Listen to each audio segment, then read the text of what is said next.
Welcome to the Thriving Farmer Podcast. I'm your host, Michael Kilpatrick.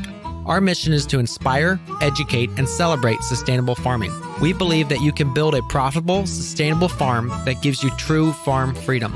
Join us as we talk to farmers, innovators, educators, and entrepreneurs to glean their top takeaways in business and life. Hey, Thriving Farmers. Today's episode is with Brook Sheffield, who is a hemp farmer, among many other things, which we actually discuss in the podcast episode. But I've been trying to have Brook on for about 2 or 3 months, if not more.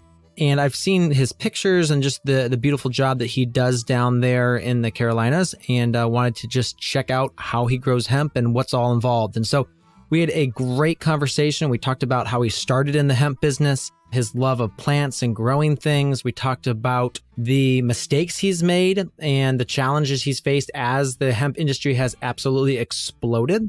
We talked about trying to sell the end product online and the struggles with that, and actually some great news that has come out of the industry in the last couple weeks. And we talk about all the numbers, so kind of the yields you can expect and kind of where it can be sold and all of that sort of thing. So it was a fabulous episode. I was highly entertained. Again, I tell you guys that this podcast is on one aspect super selfish because I bring on the people that I want to interview and what I want to learn more about.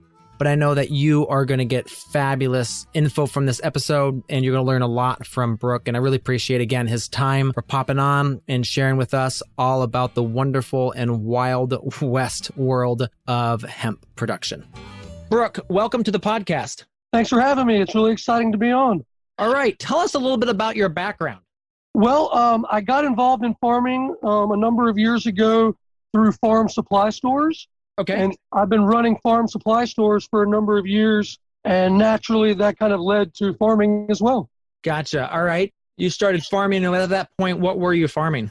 Well, I first moved to a little homestead on a few acres, and I started to try to farm everything. So we started with tomatoes and lettuce and cucumbers and corn, kind of the kind of general list of crops you would start with on a homestead. Mm-hmm. And then I kind of learned through a number of failures and successes what I was good at, what I wasn't good at, what I needed to learn more. And so that kind of morphed into specializing in mostly just tomatoes, cucumbers, and lettuce, and some herbs. And then I really got into aquaponic and hydroponic farming. And so currently, other than the hemp I do, I mostly farm hydroponic and aquaponic lettuce. Oh, very cool. And talk to us about the difference, the hydroponic versus aquaponic. What system do you like better? There's a lot of different systems out there. In general, I like hydroponics and was drawn to it in the beginning just because it's interesting. It's sciencey. It was neat. It was creative. I know there's a lot of argument out there of whether or not it's organic or whether or not it's natural. Those weren't really any of the things I was thinking about when I got into it. Mm-hmm. It was so interesting. So I got into it by working at a little hydroponic store in my local town. So I really love ebb and flow hydroponics. I like the real simple systems that don't have a lot of failure rates, don't have a lot of heavy tech involved. I like deep water culture. I love anything that's simple and just doesn't have a large failure rate. Mm-hmm. So I started using those kind of simple deep water culture and ebb and flood techniques. And then when I dove more into the way the nutrients were made and the chemicals I was using, I wanted more organic solutions, but I still kind of craved that science and tech, that kind of fun part of it. So aquaponics and integrating the fish and aquaculture into the hydroponic method was the natural move for me next. And I studied with some people, took some classes, partnered up with a local guy who had been to the University of the Virgin Islands, and got my first system going about 6 years ago. And ever since then, I really haven't looked back because, feeding fish was a lot more fun than buying hydroponic nutrients. So I'm in love with aquaponics. I use it in all of my applications. I just use aquaponic water as some of my base nutrients. Okay. And it's just, it works out well for me. It's just a great method for growing.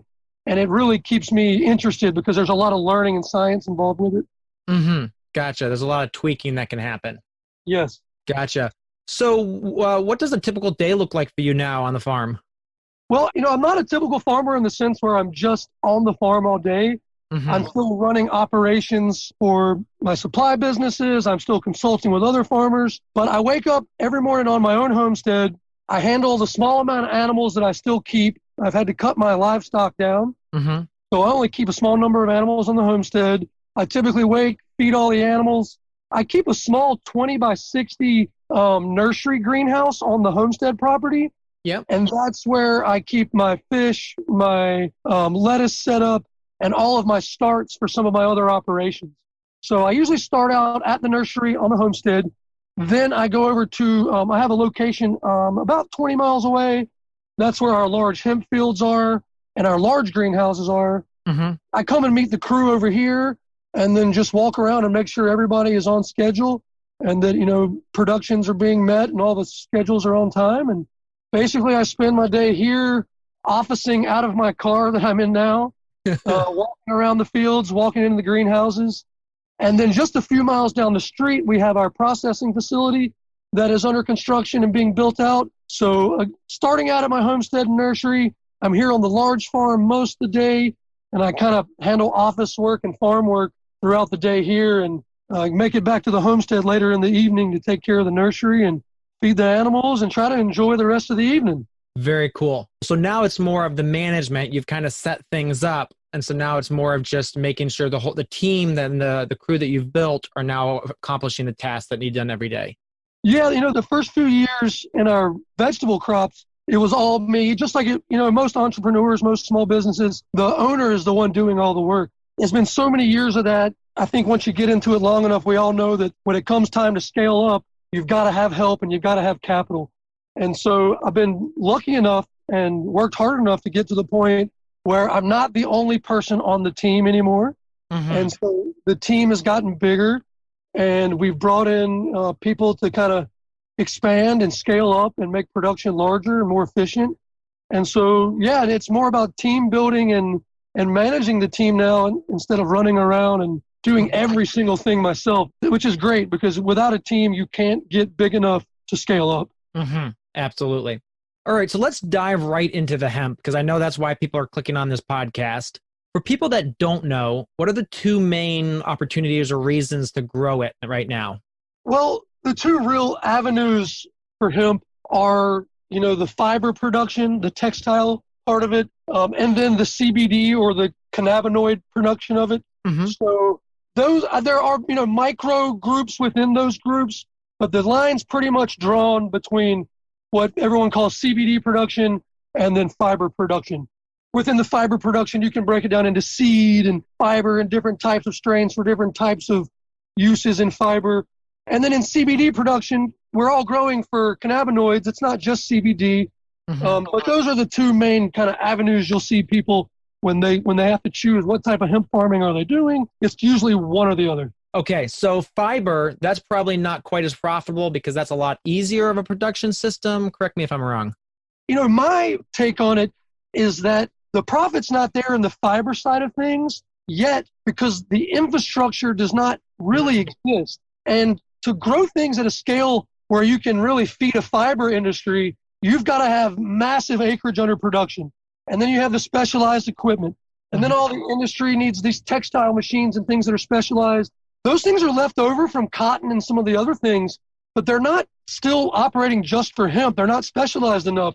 I just don't know if the industry is there yet because the underlying infrastructure necessary isn't there to support the industry. And then the people who were buying these products for other parts of the industry, they already have supply chain taken care of. So they don't need this hemp to pop up out of nowhere. I just don't know if the industry is ready yet. But I think the long-term profits will be in the textiles. I think that's the real magic of hemp and its ability to change the economic future of the American farmer is really in that. But I think that's the long-term game. So you're thinking, obviously you can't predict this, but we're still looking several years out at least to make that happen. Yeah, I see the CBD part of it as the boom. And I don't really like to call it a fad because, fads don't have a lot of worth. I don't think they're more of culturally, people just grab onto them. But this is a health thing. The CBD, the cannabinoids, that's not a fad. That's something that's very special and very, very important. And that will change the future of natural medicine and it will open up the eyes of people to the power of plant medicine. But I think the real agricultural commodity worth of hemp, I think there's going to be a lot of value in that textile industry as the infrastructure ramps up, as tech builds up, as building supplies, and as people turn research and development into it. The more we learn about it, I think the more we'll see that part of the industry grow. And I really think that's where I think the big future for hemp agriculture will be in that, but it's just not there yet. Gotcha. Very cool. Because the yield on that per acre and just how it heals the soil, I mean, there's so many advantages to growing hemp just as a soil life aspect. I mean, it has so many uses, not only once it's harvested, but as a plant in the ground, its ability to remediate soils, its ability to bioaccumulate, its ability to just regenerate. It's got so much potential to help agriculture from many avenues. So I look at it as an opportunity that civilization has taken advantage of for thousands of years. It's argued that hemp and cannabis is one of the first cultivated crops. There's got to be a reason for that. And I think we're just really scratching the surface as to how it's going to reincorporate back into our culture, because we've lost that. And it really is going to revolutionize health, paper, building, and just bioremediation and the ability to manage our soil food web more appropriately and with more respect to Mother Nature. Very cool. So I like what you said there too about it's kind of opening the vision for people or the idea of plant medicine, because for so long we have had this very minority which have used herbs and all the natural aspect. But if people are all seeing that CBD can make such a big change, I think there will be, again, much more research back into all the other herbs that we've kind of abandoned. Yeah, I mean, plant medicine is kind of my mission. I believe that all of the things growing out of the earth have a purpose. At least they've illustrated that in my life, and I think throughout human history we've seen that. And I just feel that there's something so special about it in that regard. And the more we open people's minds to the power of natural plant medicines, the more we can reverse this kind of cultural problem of how we've fallen into technology and pharmaceutical medicines and kind of forgotten where we've come from. The real history of humanity and health has always come from what we put in our bodies, and that's been plants and animals since the dawn of time. I think that history is due to come back, and I think that the kind of revolution that hemp is providing in health right now, I don't know, it's just very special, and I think other plants are beginning to get more recognition because of it. I think one example would be in the decriminalization efforts of mushrooms that are happening in Colorado. You see Colorado has cannabis legal, hemp is big there, and now people see those plant medicines. Next thing you know, they're decriminalizing psilocybin. And so plant medicines lose that stigma of being harmful to a culture, and they kind of get back to that root of where they've come from. They're part of our human history, part of the human story, and they have a value in this tech-filled culture that we're so immersed in. You know, we want this iPhone tech digi culture to save our life, but the reality is that it's our natural world that we need to get back to, in my opinion. No, that was good. That was really good. So how did you get involved in hemp? It really was a strict economic decision. I'm a cannabis lover, have always been a plant lover in general. I think all plants should be legal. So from a supply side of things, I just saw the sales of equipment going through the roof. And so my customers were coming in, and I'm seeing sales increase. I'm selling equipment that I've never sold before in volumes I've never seen. And so as a business operator, I had to ask the right questions. So I had a number of customers that were kind enough to share what they were seeing in the marketplace and what they thought was about to happen. I partnered with a great guy who owns Lamb's, I believe it's Lamb's Creek Farm now, out of Rutherfordton, North Carolina, and Shane Wilson. And him and I put about 20,000 square feet of greenhouse in production after having about an hour conversation in my store one day.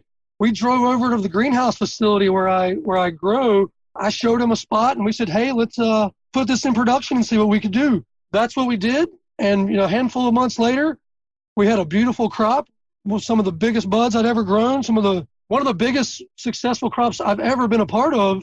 And that's what kind of got me into it. And then the minute we had a crop that was worth harvesting, that's when the ride really started, because we had to figure out what to do with it next. And, that's really where the interesting story is farming things is typically not the hardest part of it. It's selling it and understanding the market. And to do that in a cash crop that's just become legal, that's where the real challenges and the real hurdles were. Very cool. Very cool. So right now, you said the industry is changing daily. What's the opportunity for farmers right now to get into it? Should they be getting in now? Should they be cautious? I get asked this a lot. I do a lot of speaking on the subject. When you say farmers, there's just so many different farmers out there. There are so many types of farmers. There's just so many different needs for each farm. Each farm has different dynamics. Mm-hmm. I do not think that hemp is what every farmer should be jumping into. I don't think people should just become farmers out of nowhere just because of hemp. Mm-hmm. But I do think people should integrate hemp into their existing plans if it makes sense. So for the big croppers out there and the guys with massive acreage, if they're not making what they need to make to keep their farm floating per acre, whether it's corn or soybean or whatever it is, I think they have to look towards different commodity cropping to keep their farms above board and to keep paying the bills. So for those large guys out there that, a seed's a seed, farming is what they've been doing their whole life, they don't have a choice but to look at the most profitable commodity they can. Mm-hmm. So I think those guys are just always going to naturally look at it, and I think they should. And those guys are so experienced with looking at contracts and knowing where the bottom line really is that I think they'll be able to navigate the commodity cropping side of it. For the market farmer and the guys that are a little smaller, the people going to tailgates, I think it's great to integrate into your plan as a small percentage, because what I'm seeing is if you're already a successful market farmer with a diverse group of crops that you bring to market, by just introducing this crop to your rotation or into your kind of portfolio, you can really raise value to your brand. You can really make those $300 and $400 market days $500 and $600 and $700 market days, and you can really re-stimulate interest into your farm. So if you know how to grow peppers, you know how to grow tomatoes, you know how to grow fruiting and flowering plants, I think it's a natural fit to integrate this into your market farm, and I think it's a natural fit to explore the possibilities of this in different products for your market. Again, the answer is really, how does it fit into each farm's dynamics? I don't think hemp is going to save any farm. I think it's going to add to the value, but if you're not already properly farming, marketing, and operating, I don't think this is one of those crops that just fixes problems. It can actually create a whole bunch of problems. It's capital intensive, it's labor intensive, it's technically intensive if you don't know the plant. There's nuances to all crops, but I don't want any farmer to shy away from it. But I don't think you should go betting the farm on it when I see a lot of people over-investing, and I see a lot of people taking some risk that I believe is uncalculated, because it's tough to calculate risk in a changing dynamic market when we've seen the prices of things cut in half overnight. So there's not an easy answer to it, but I'd say you got to be a smart business person to operate a farm in the first place, and you just need to be very smart business-wise integrating this crop into your plan, because it could wreck things if you don't approach it correctly. So talk to me, you said the price is in half. Is that the finished product on the store shelves, or is that what people are just paying for the oil or the actual raw product? So there's a lot of different kind of tiers and markets within this market. Yeah. And I'll kind of touch on the different ones that at least I'm seeing over here in our area. So we've got this term biomass that you're going to hear a lot. Yep. There's articles out, what is biomass? I'm not going to debate what it is. I'm going to tell you what I call biomass. And what I think it is, it's basically all of the plant material shucked off of the stem. So it's buds, it's leaves, and basically the only thing left behind is the woody stem, kind of chandelier-looking part of the plant, if you will. Gotcha. So we shuck that into these big, large sacks. Those sacks of biomass are sold by the pound, and typically that biomass is judged by its CBD percentage and its terpene qualities, whether or not it has heavy metals, pesticides. And so you have to run a number of tests on these. Those tests should be done on any of these products, but biomass is probably the largest commodity product that you see traded around. Mm-hmm. Biomass, I've seen it upwards to $120 a pound down to $30 and $40 a pound. Okay. And that depends on who's offering it at what time of the year, what contract. And then that doesn't even really delve into the real quality of the product, because these things can be contaminated with molds, mycotoxins, heavy metals, pesticides. And so the term biomass makes a lot of assumptions that it's a clean material. But I'd say clean material that can pass tests, that has around 10% to 12% CBD, I've seen go from $40 to $120 a pound. That's a huge variation to go betting spreadsheets on and to go betting your whole plan on. Yeah. So the commodity market side of it is the most volatile, in my opinion, because that's where all the volume ends up. Yeah. Now, when it comes to high quality stuff, let's talk about smokable flower. That's the topic that everybody likes to talk about. You know, the term smokable flower has been thrown around. In most states, there's not any regulations on what smokable flower is. If you're talking about marijuana in some states, there are regulations. But let's take, for instance, North Carolina. I can go cut the top off of a bud here in my field, go sell it in a store and call it smokable flower. That flower is being sold from, $5 a gram to $20 a gram. And we're talking about hemp, not marijuana. Yeah. And so for top dollar indoor or greenhouse material, I've seen it as high as $2,000 a pound wholesale. Wow. And those are the numbers that get a lot of people really excited. The thing is that not all bud should be smokable. You need to run a battery of tests, like I've said. And the products out in the marketplace aren't really tested. The consumers aren't being protected, and there's not a lot of clean product. So in this kind of hype, in this bubble, tons of people have rushed to bring a smokable product to the market to get that high dollar margin, but the testing has not been done. And so, again, indoor flower, totally indoor, 2,000 a pound high. Outdoor, I've seen as high as 1,000 to 1,200. I've seen it go for 350 and 400 a pound. It really just depends on the quality and the time of year. Right now, and about 30 days ago, any really good top flower, I could get about 1,000 a pound if I had full panel testing for it. So the market's all over the place. The commodity end of it, the biomass, is all over the place because that's what everybody's producing. Most farmers are used to growing a crop, cutting a crop, selling a crop. Well, when you do that in the middle of harvest season, the bottom dollar, the prices are rock bottom. Yeah. So nobody's getting anything. Farmers can't afford to hold the product until spring. Cash flow gets difficult. So, again, the big croppers trying to replace soybean and corn, they've got to operate off contracts that usually pay them and they know when their money's coming. For the little market farmer, if he can cut a couple of top buds and dry them and make them look good and put them in a jar and sell them in his market, that's a great way to add that value. But there's not just a understandable hemp market out there. And then you can take the biomass, and then when you extract it, depending on which way you extract it, you come up with these different crude oils. And these crude oils, whether it's winterized or non-winterized or CO2 extracted or ethanol extracted, they all have different values in the marketplace. And their values are relative to their CBD percentages and their terpene contents, and if they have any detectable CBG. And so it's actually kind of a nightmare for a new hemp farmer to try to navigate and understand the market, the pricing, the different tiers, the different lines, and the different avenues to which to monetize the crop. There's a lot to it. Wow. Yeah, there's a lot to it.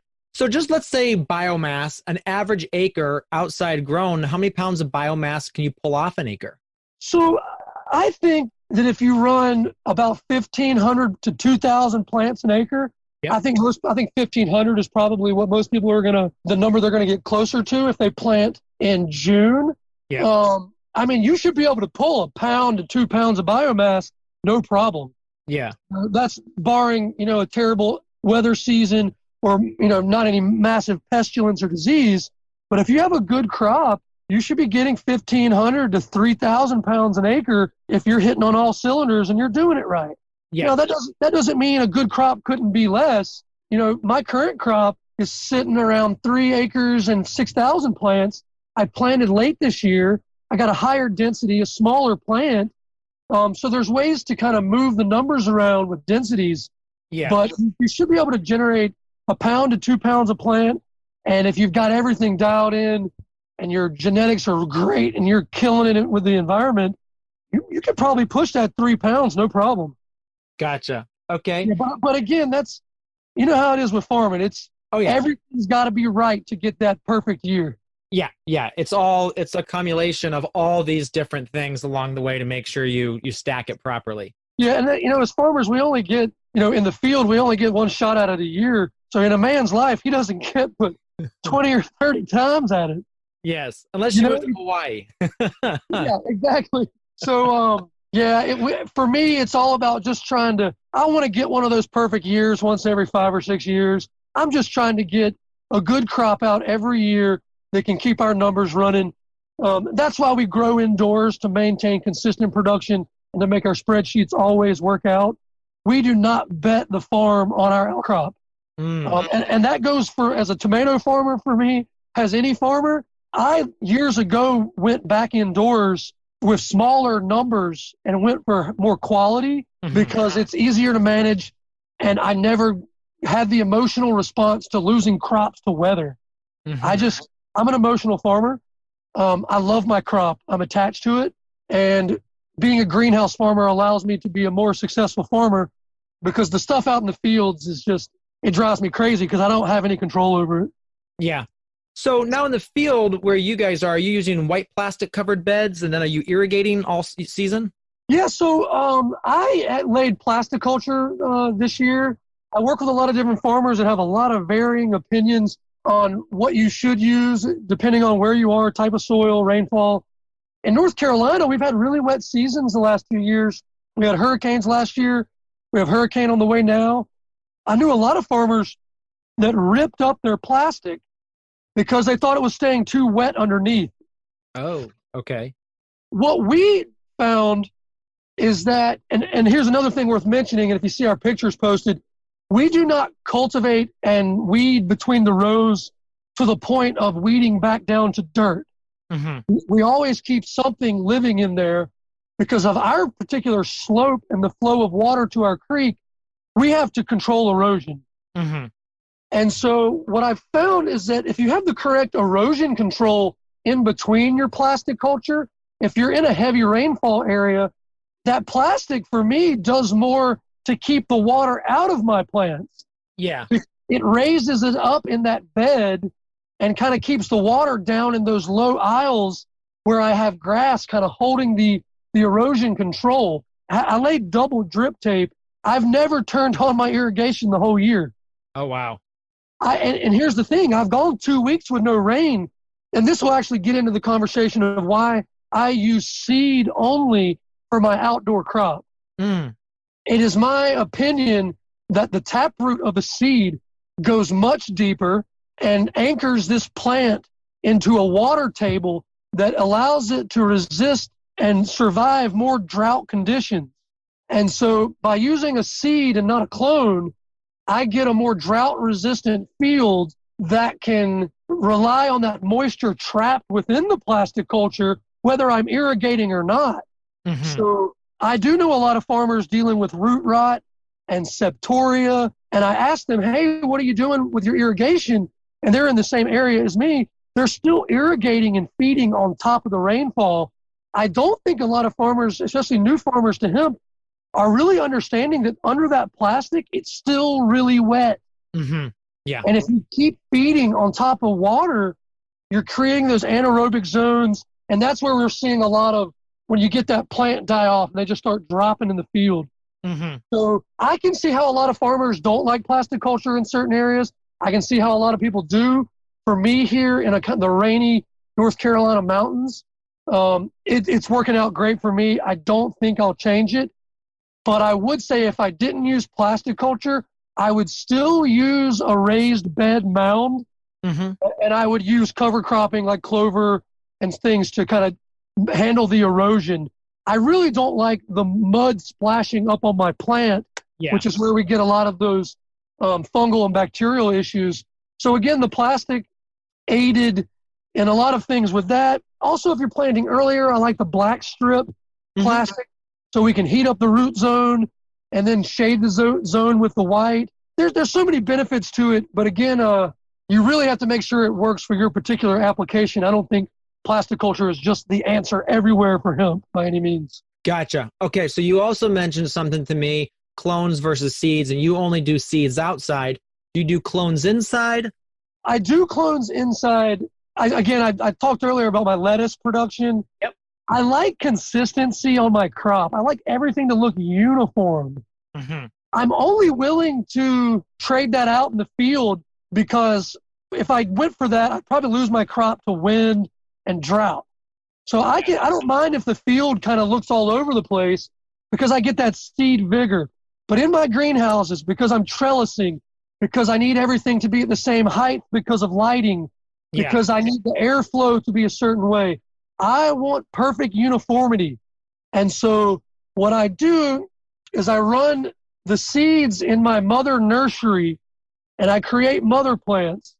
I uniquely identify the mother plants with a tag, and then I actually grow out the clones from those mother plants.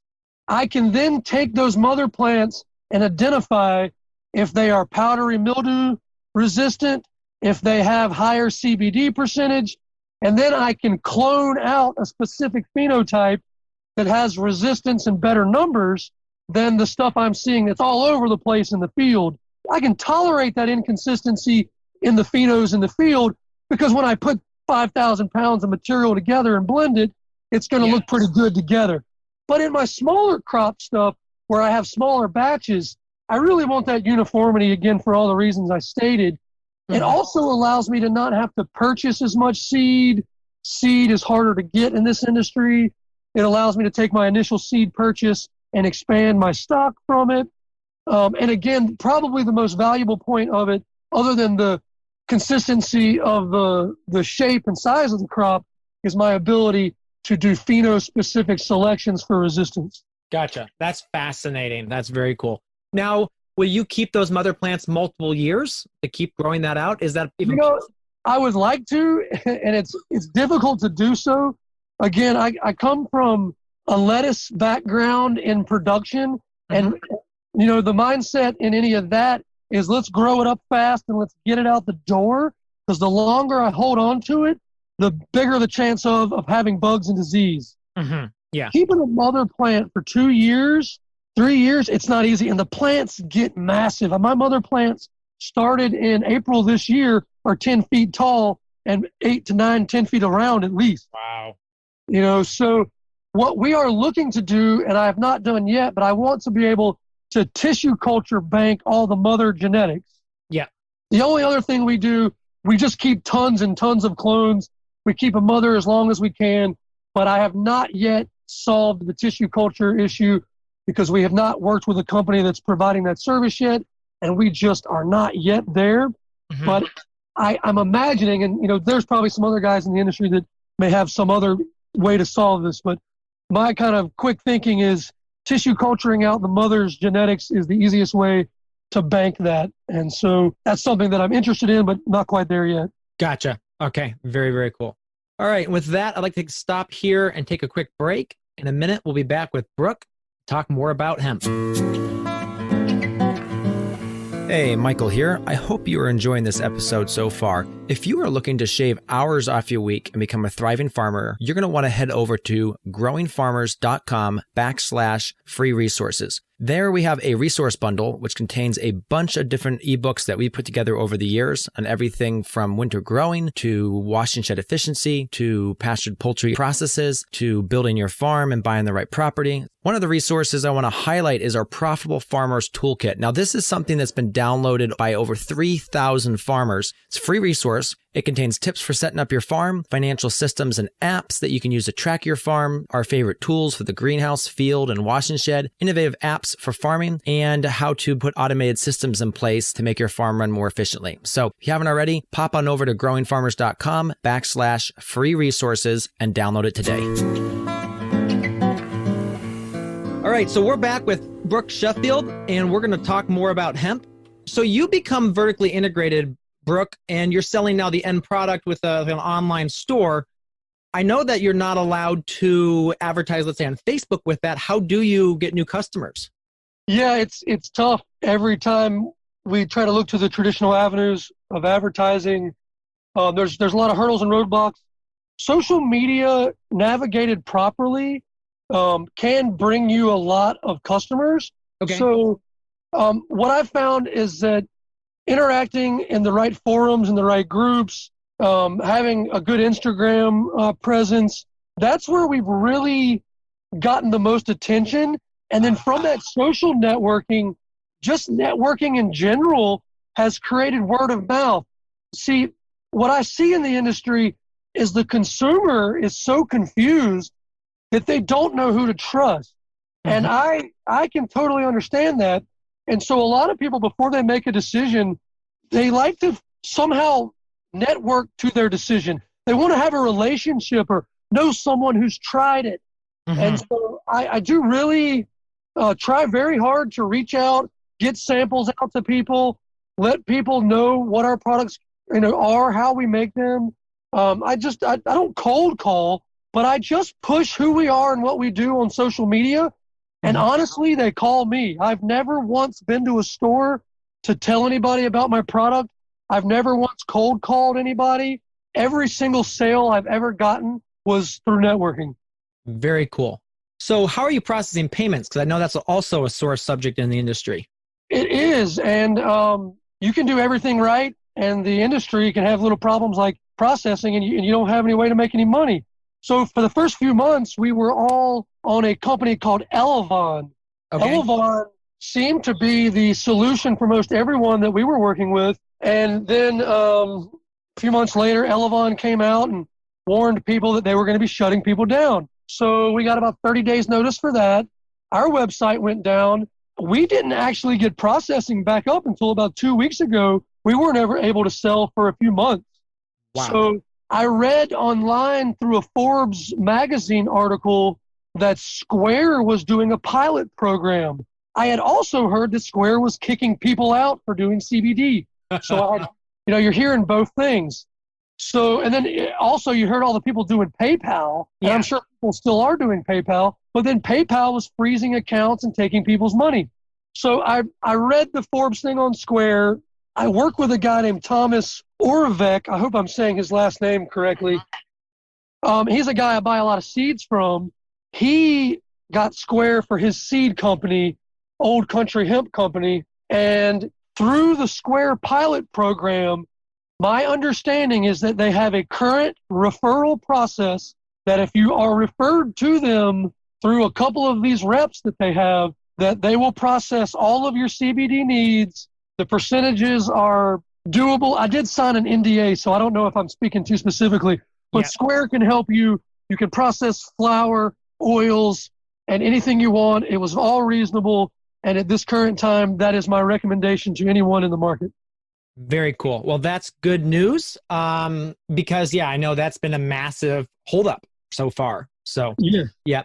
Okay, so let's talk extracting because you are going seed to shelf. And you said you're building a facility, or have you been contracting in the past out that so far, or how is this working for you? Yeah, so it's an interesting story, and I think it really speaks to the evolution of hemp businesses and how other farmers should think about how incorporating this into their operations. So initially, I told you, my partner Shane Wilson, friend, said, hey, man, let's grow some stuff together. Let's try this crop out.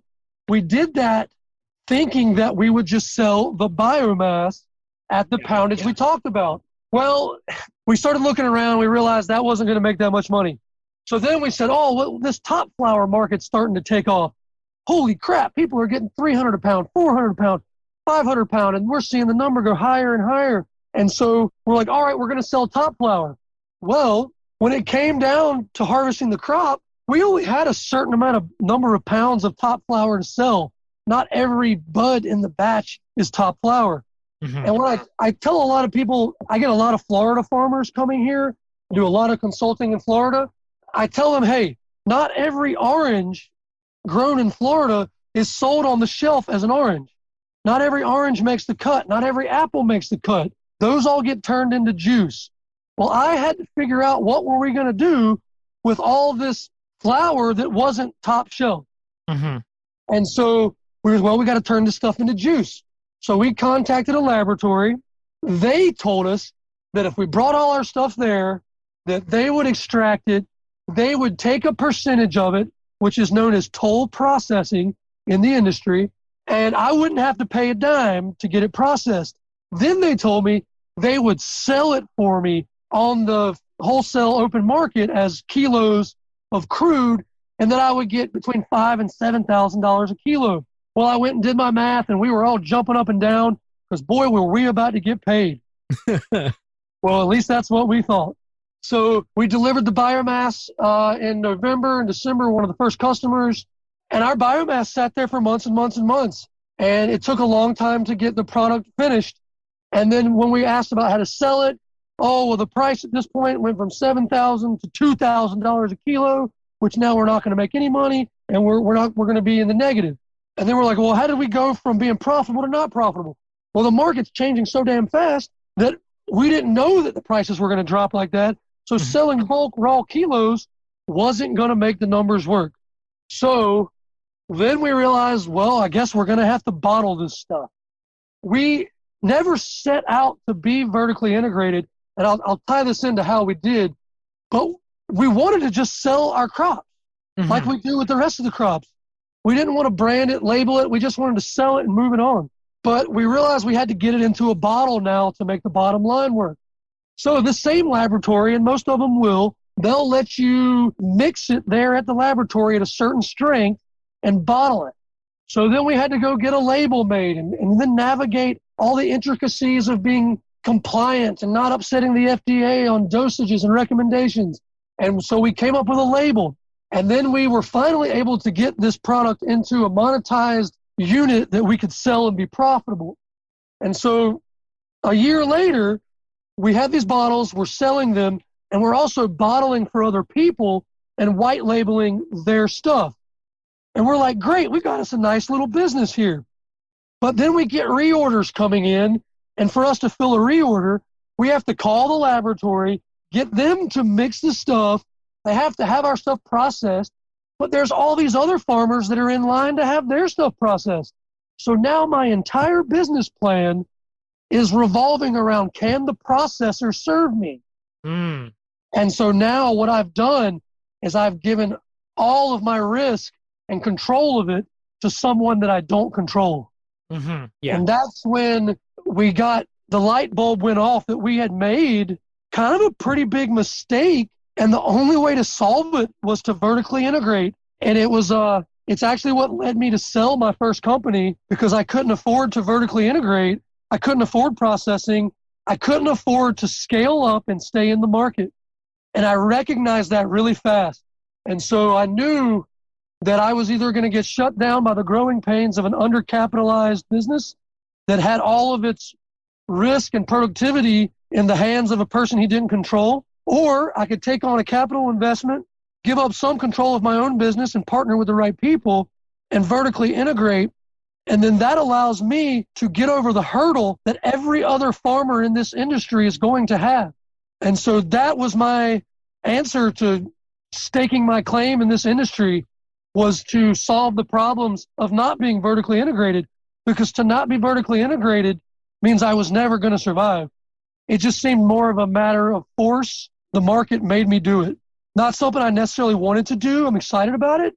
But now there's hundreds of thousands of dollars that have to be invested, if not more than that. There's whole new businesses that have to be developed with sales teams and scientists and laboratories.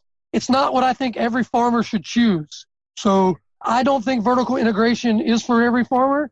I think if you can develop the right relationship with laboratories and you can successfully build a model that doesn't force you to do that to be successful, I think that would be great. I just didn't see a path to that in the current state of affairs in my state, because they went from 500 farmers to 1,500 farmers. There's no extra processors, and the processors I know are still processing last year's material. Yeah, man, it was a really tough decision. I sold Smoky Mountain Medicinals. My partner Adam Gallus and I did a few months ago. We are still co-owners in the venture. However, we We are now owning and operating a larger venture called Phytofox.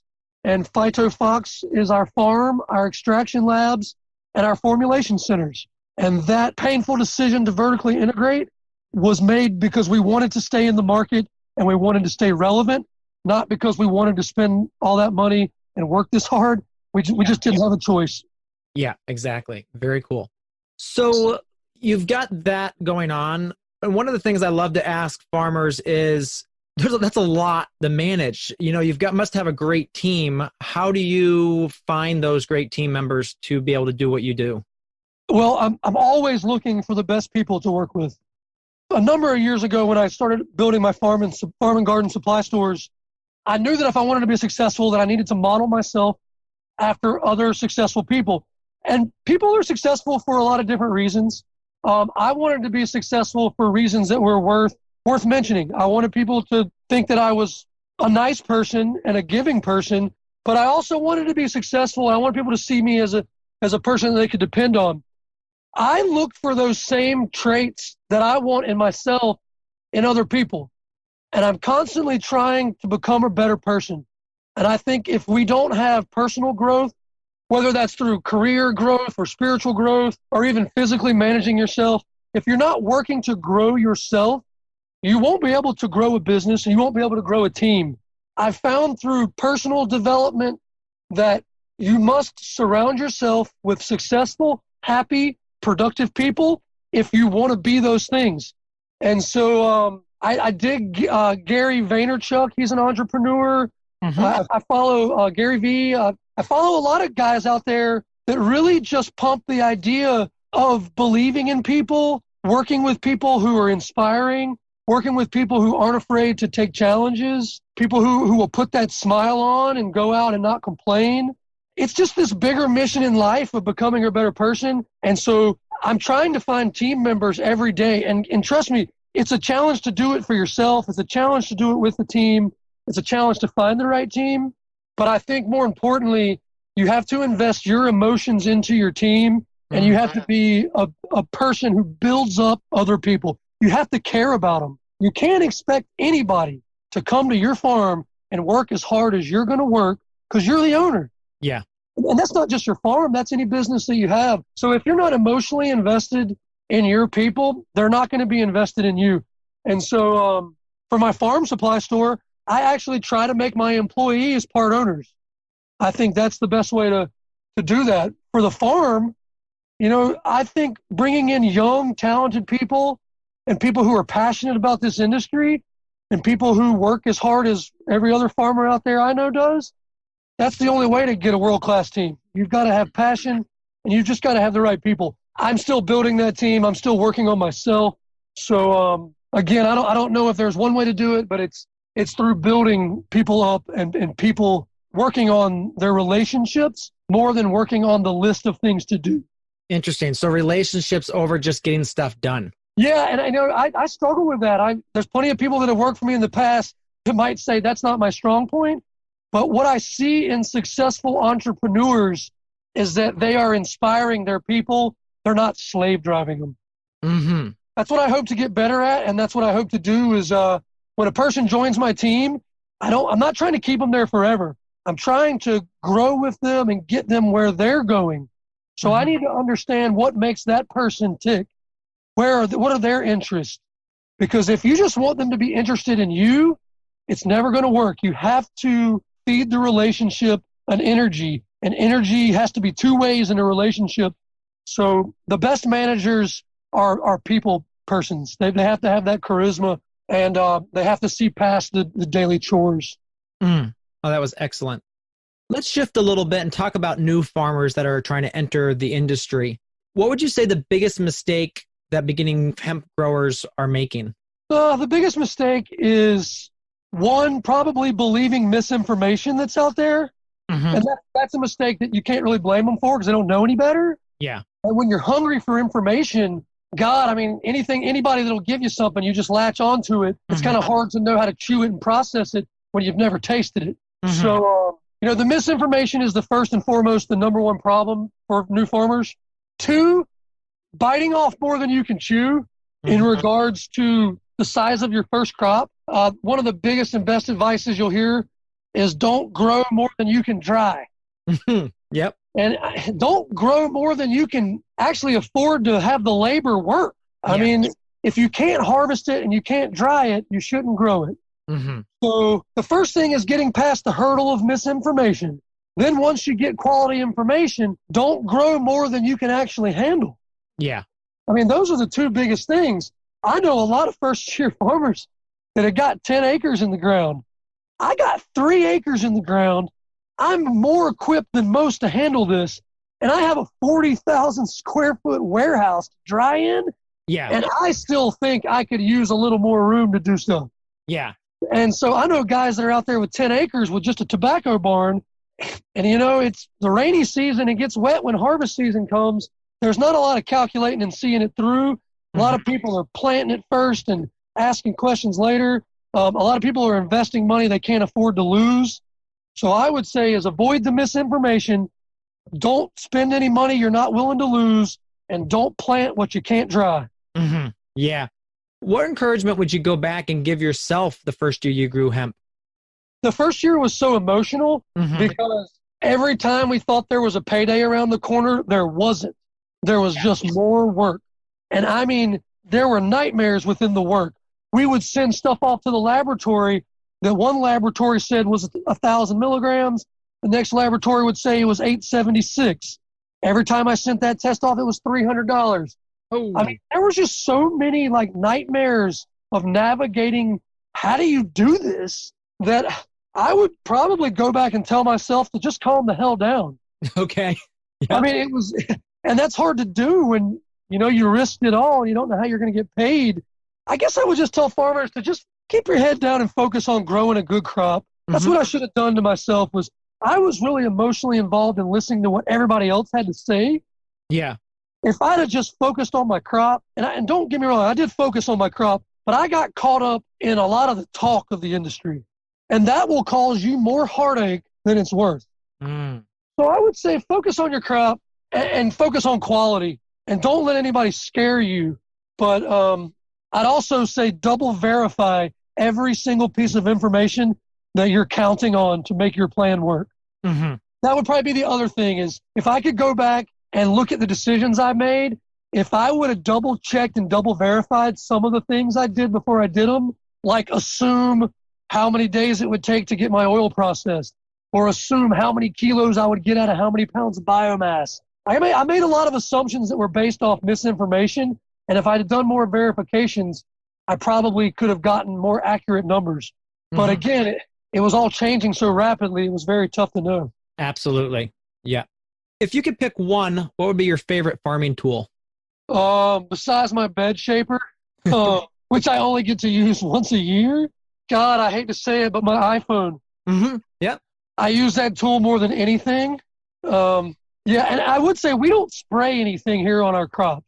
We use nothing but beneficial organisms and insects. Okay. So we are employing drone technology now. Very cool. And I think drone technology is going to be a tool that we're going to see a lot more growth in small-scale agriculture.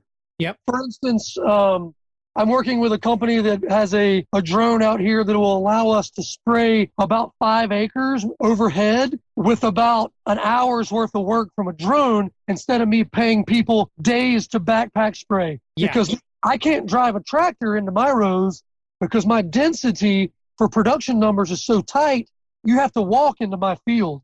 And so drone technology for identifying wet spots in the field and different temperature signatures, identifying pest and disease. We're even using drones now to fly over and disperse the beneficial insects. Oh, very cool. There's a company out there called Parabug that I'm starting to work with. So the technology is really ramping up. The iPhone allows me to monitor my fields via camera. It allows me to monitor my temperatures and humidities in my greenhouse. It allows me to monitor the pH, temperature, and parts per million in my nutrient tanks. It allows me, I think I said my security. I mean, the iPhone allows me to deploy my handheld drone for imaging. It's really crazy, but again, and I talked about it earlier, how the technology isn't necessarily where I think culture is benefiting from, because I think there's a lot of problems with it. But I think the right parts of technology can really benefit the right parts of plant medicine when they're used correctly. And I do see the future of this using a lot more technology. Mm-hmm. Absolutely. Very cool. So where can people find out more about you and your work? So I've got a couple of ways to kind of get in touch with me. If you're interested in our supplies and our consulting, Lotus Farm and Garden, those are our stores. They're located in Greenville, South Carolina, Asheville, North Carolina, and Johnson City, Tennessee. My products are for sale from Smoky Mountain Medicinals at smokymeds.com. That's SMOKYMEDS.com. You can find us on Instagram at Smoky Mountain Medicinals. I'm on Facebook at Brook Sheffield. Our company Phytofox at phytofox.com. That's PHYTOFOX. So yeah, you Google me, Google my name. I pop up all over the place. And you shouldn't have any problem getting in touch with us or our stores. We love to talk to people about anything from hydroponics to aquaponics. We're big into beekeeping.